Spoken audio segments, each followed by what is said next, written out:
Sé que perdoneu-me que estigui assegut, però és que tinc moltes ganes de mostrar-vos el llibre, perquè una de les coses més xules que té este llibre és els dibuixos. Els dibuixos ha fet un xic que es diu David González, que dibuixa però d'una manera flipant.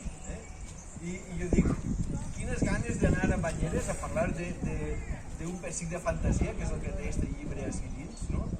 I fer-ho per als xiquets i les xiquetes i els majorets sobretot, tan guapos, i poder-los mostrar que la Maria, que no tenia por en el llibre de Francesc Gisbert i Dani Miquel, coneixeu el Dani Miquel? Quina canya, que bonic, Doncs la Maria s'ha fet una mica més fadrina i té noves aventures per a compartir.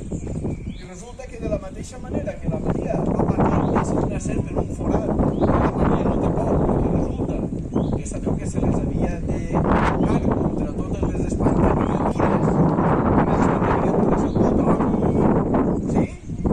L'home la pinta, l'home dels nassos, la 40 maula, sí? Doncs ara resulta que la Maria haurà de fer una aventura una mica més difícil, perquè per això és una mica més fadrina, ja sabeu? Més encara, de la Maria ara depèn una cosa que és importantíssima, que és salvar el país de la fantasia. Però no un país de la fantasia qualsevol, sinó el país valorià de la fantasia.